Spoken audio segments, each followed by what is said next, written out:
ওম নমঃ শিবায়। ভারত মাতা শিবশক্তি অবতার সত্যগীতা মুরলি। ওম পিতাশ্রী শিব বাবা স্মরণে আছে। আজকের তারিখ ৭ই মার্চ ২০২৬, প্রাতঃ ক্লাস। অরিজিনাল ডেট ১৯ অক্টোবর ১৯৬৮। ওম নমঃ শিবায়। আজ পরম পূজ্য পরমপিতা পরমাত্মা শিব বাবা বলছেন, প্রিয় বাচ্চারা, হ্যাঁ বাবা, অনেকবার তোমরা স্বর্গের স্থাপনা করেছো, তাই বুদ্ধিতে স্মরণ রাখা উচিত, তাই না? অনেকবার রাজ্য নিয়েছো আর হারিয়েছো, এটাও যেন বুদ্ধিতে চলতে থাকে। একে অপরকে এই কথাগুলো শোনাও। দুনিয়ার ব্যর্থ কথায় সময় নষ্ট করা উচিত নয়। বাবাকে স্মরণ করো, স্বদর্শন চক্রধারী হও। ওম নমঃ শিবায়। মিষ্টি মিষ্টি রুহানি বাচ্চাদের প্রতি রুহানি বাবা বোঝাচ্ছেন, তোমরা যখন নিজের নিজের গ্রাম থেকে বেরো, তখন বুদ্ধিতে এটা থাকে যে আমরা শিব বাবার পাঠশালায় যাচ্ছি। এমন নয় যে কোনো সাধু সন্ত ইত্যাদির দর্শন করতে বা শাস্ত্র ইত্যাদি শুনতে আসো। তোমরা জানো আমরা শিব বাবার কাছে যাচ্ছি। দুনিয়ার মানুষ তো মনে করে শিব উপরে থাকেন।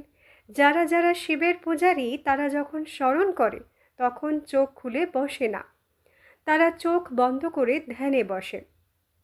শিবলিঙ্গ যা দেখা আছে তার স্মরণে বসে। এখন তো অনেককে স্মরণ করতে থাকে।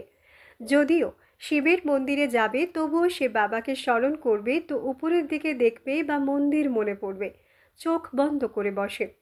বাবা বোঝাচ্ছেন, দৃষ্টি যেখানেই নাম রূপে যাবে তো আমাদের স্মরণ ভেঙে যাবে।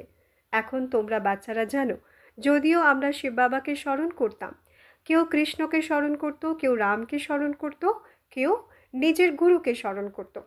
গুরুরও ছোট লকেট বানিয়ে পড়তো।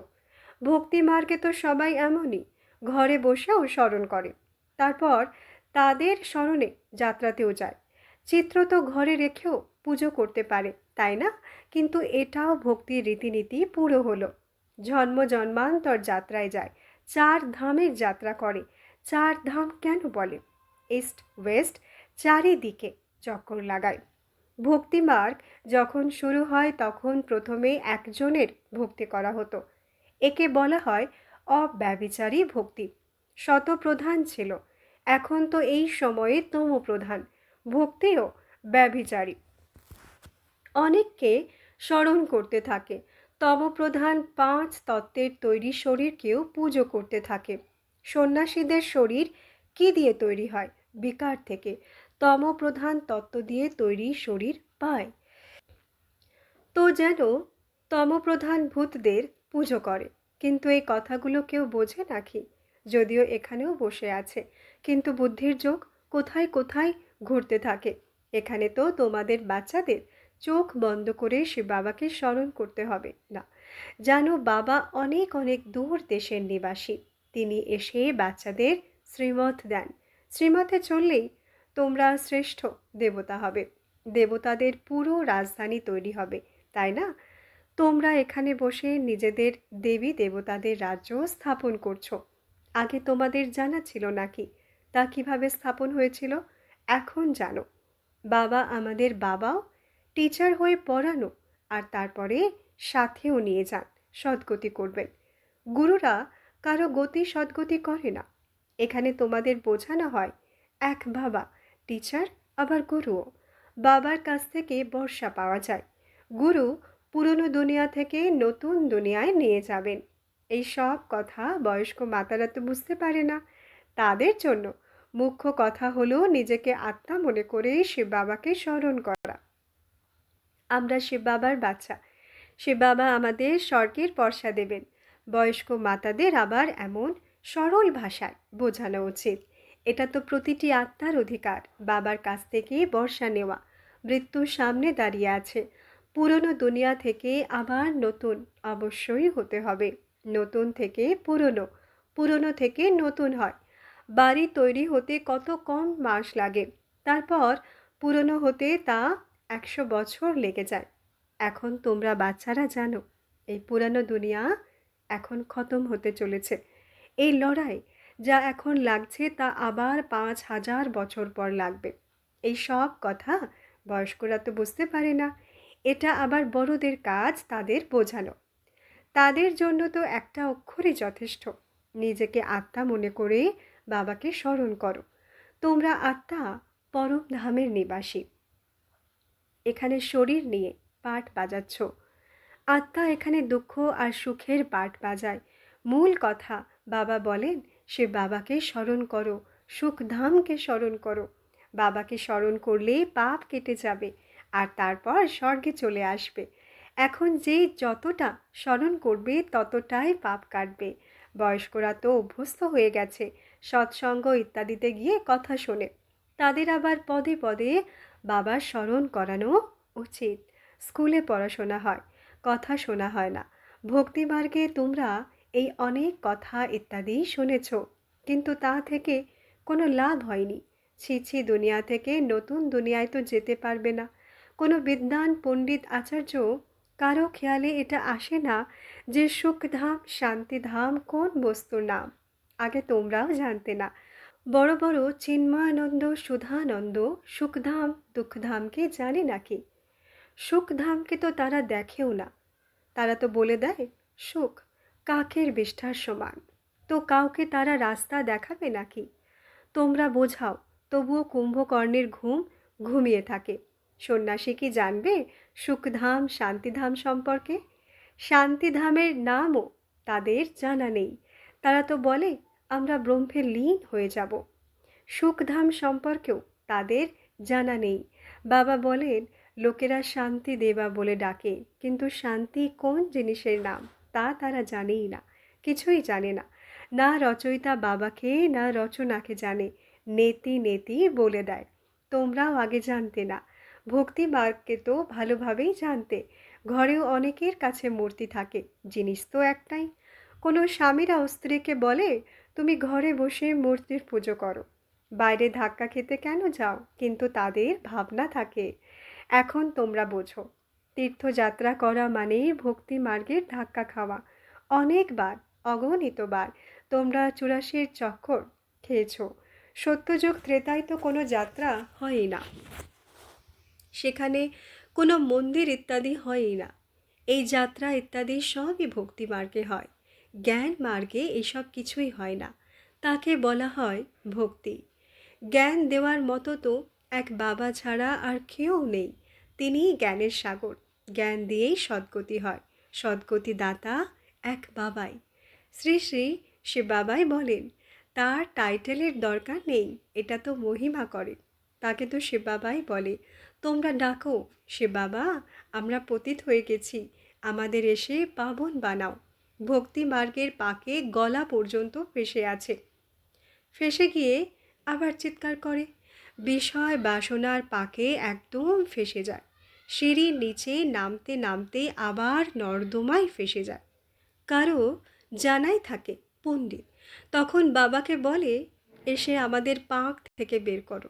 বাবাকেও ড্রামা অনুসারে আসতেই হয়। বাবা বলেন আমি বাধ্য এই সবাইকে পাক থেকে বের করতে। একে বলা হয় কুম্ভী পাক নরক, রৌরব নরকও বলে। এইসব বাবা বসে বোঝাচ্ছেন। তারা বুঝতে পারে নাকি? তোমরা বাবাকে দেখো কেমন নিমন্ত্রণ দাও। নিমন্ত্রণ তো কোনো বিয়ে শাদী ইত্যাদিতে দেওয়া হয়। তোমরা তো বলো হে পতিত পাবন এসো, এই পতিত দুনিয়া রাবণের পরদেশে এসো। আমরা গলা পর্যন্ত এতে ফেসে আছি। বাবা ছাড়া আর তো কেউ বের করতে পারবে না। বলেও দূর দেশের নিবাসী সে বাবা। এটা রাবণের দেশ। সবার আত্মা তমপ্রধান হয়ে গেছে, তাই ডাকে যে এসে পাবন বানাও। পতিত পাবন সীতারাম এমন বলে সবাই চিৎকার করতে থাকে। সন্ন্যাসীরাও এমন বসে গাইতে থাকে। এমন নয় যে তারা পবিত্র থাকে। এই দুনিয়ায় পতিত, তাই না? রাবণ রাজ্য, এতে তোমরা ফেসে আছো। তবু নিমন্ত্রণ দিয়েছ বাবা এসে আমাদের কুম্ভী পাক নরক থেকে বের করো। তো বাবা এসেছেন। আমি তোমাদের কতটা ওবিডিয়েন্ট সার্ভেন্ট। তোমরা কাম চিতায় পুড়ে মরেছ, এখন ডাকছ বাবা এসো, এই দুঃখধামের নর্দমা থেকে বের করো। বাবা বলেন তোমরাও তমপ্রধান ছিলে, তাই না? আমাকে পাথরের ভিতরে বলতে, গালি দিতে, কচ্ছপ মৎস্য অবতার বরাহ অবতার কত গালি দিতে, স্মরণ আছে? এটাও খেলা। কত অপকার করো, বাবা তবুও এসে উপকার করেন।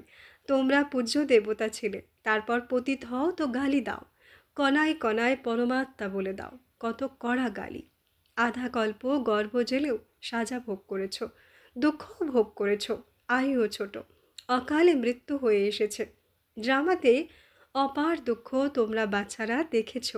টাইম ওয়েস্ট হতে থাকে, এক সেকেন্ড অন্যটার সাথে মেলে না। পূজারি হয়ে কত গালি দিয়েছ। এখন তোমাদের কি বলবো? চেহারা মানুষের মতো ছিল, চরিত্র বাঁদরের মতো ছিল। এখন আমি এসে তোমাদের এই লক্ষ্মীনারায়ণের মতো বানাচ্ছি, তারপর তোমরা আধা কল্প রাজ্য করবে, স্মৃতিতে আনো। এখন সময় খুব কম। মৃত্যু শুরু হয়ে গেলে তারপর মানুষ বৈরাগী হয়ে যাবে। 3-4 বছরে কি হয়ে যাবে? অনেকে তো ধাক্কা শুনেই হার্ট ফেল হয়ে যাবে, মরবে এমন যে কথাই আর বলো না। বয়স্করা দেখো কত এসেছে, বেচারি কিছুই বুঝতে পারে না। যেমন তীর্থে যায় তাই না, তো একে অপরকে দেখে তৈরি হয়ে যায়। আমরাও চলি। এখন তোমরা বোঝো ভক্তিমার্গের তীর্থযাত্রার অর্থই হলো সিঁড়ি দিয়ে নামা, তমপ্রধান হওয়া। সবচেয়ে বড় যাত্রা তোমাদের এইটা, যা তোমরা পতিত দুনিয়া থেকে পাবন দুনিয়ায় যাচ্ছ।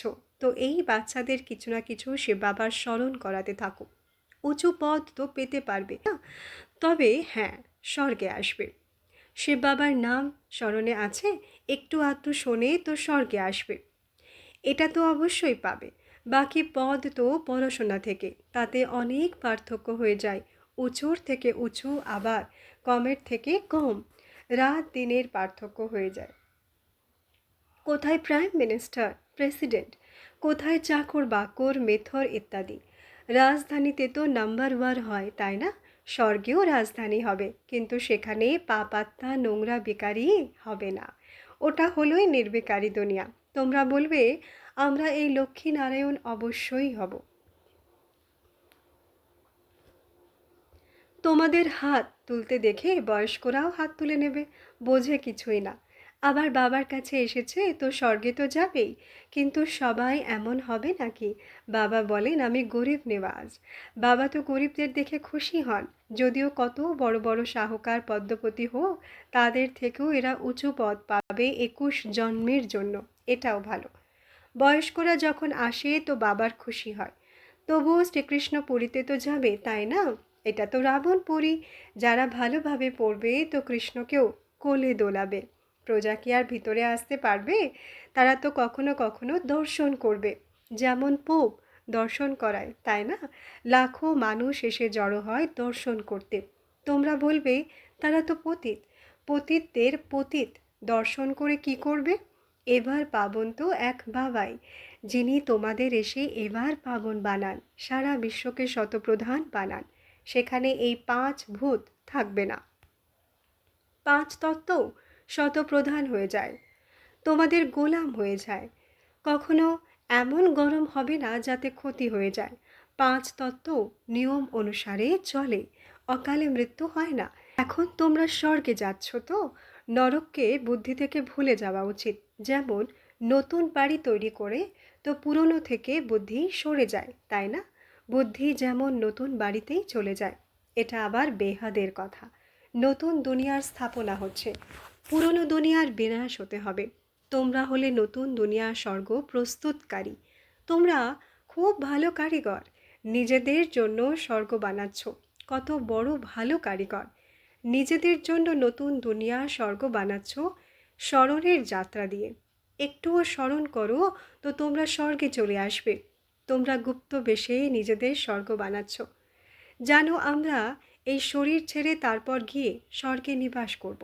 তো এমন বেহাদের বাবাকে ভোলা উচিত নয়। এখন তো তোমরা স্বর্গে যাওয়ার জন্য পড়ছো, নিজেদের রাজধানী স্থাপন করতে পরিশ্রম করছো। এই রাবণের রাজধানী শেষ হয়ে যাবে। তোমরা বলবে আমরা শ্রীমতে স্বর্গ স্থাপন করছি, ভিতরে কত খুশি হওয়া উচিত। আমরা এই স্বর্গ তো অনেকবার বানিয়েছি, রাজত্ব নিয়েছি, আবার হারিয়েছি। এটাও স্মরণ করো তো খুব ভালো।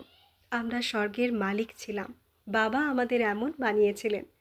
বাবাকে স্মরণ করো, তবুও তোমাদের পাপ ভস্য হবে।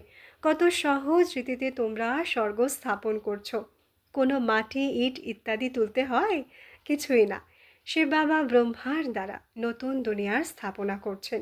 পুরনো দুনিয়ার বিনাশের জন্য কত জিনিস বেরোতে থাকে। প্রাকৃতিক বিপর্যয়, মুষল ইত্যাদির দ্বারা সমস্ত পুরনো দুনিয়া শেষ হয়ে যাবে। এখন বাবা এসেছেন আমাদের শ্রেষ্ঠ মত দিতে, শ্রেষ্ঠ স্বর্গের স্থাপনা করতে। তাতে আবার আমরা পবিত্র দেবতারাই রাজ্য করব। অনেকবার তোমরা এটা স্থাপন করেছ, তাই বুদ্ধিতে স্মরণ রাখা উচিত, তাই না? অনেকবার রাজ্য নিয়েছ আর হারিয়েছ। এটাই যেন বুদ্ধিতে চলতে থাকে। একে অপরকে এই কথাগুলো শোনাও।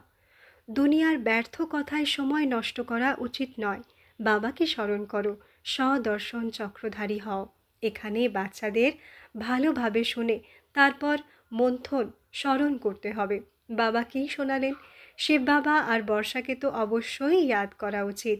বাবা হাতের তালুতে বেহেস্ত অর্থাৎ স্বর্গ নিয়ে আসেন। পবিত্র হতে হবে। পবিত্র না হলে সাজা খেতে হবে। খুব ছোট পদ পেয়ে যাবে।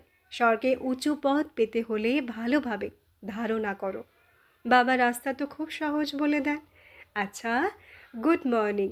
আমরা রুহানি বাচ্চাদের রুহানি মাত পিতা বাপ দাদাকে ইয়াদ প্যার গুড মর্নিং, নমস্তে নমস্তে নমস্তে। ধন্যবাদ বাবা, ধন্যবাদ। কের বরদান পুণ্যাত্মা ভব। ব্যাখ্যা: সম্পর্কের দ্বারা কারো প্রতি শুভ ভাবনার পরিবর্তে অন্য কোনো ভাবনা থাকলে পাপের খাতা জমা হয়, কারণ এটাও দুঃখ দেওয়া। শুভ ভাবনা পুণ্যের খাতা বাড়ায়, ব্যর্থ ভাবনা, ঈর্ষা বা ঘৃণার ভাবনা পাপের খাতা বাড়ায়। অন্য কোনো আত্মার প্রতি ব্যর্থ কথাও পাপের খাতায় জমা হয়। ব্রাহ্মণ জীবনের মর্যাদাকে সদা সামনে রেখে পুণ্যাত্মা হও। সদা পুণ্যাত্মা ভবর বরদান নাও। সদা ভাব আর ভাবনা শ্রেষ্ঠ রাখলে সদা পুণ্যাত্মা হয়ে যাবে। আচ্ছা, ওম নমঃ শিবায়।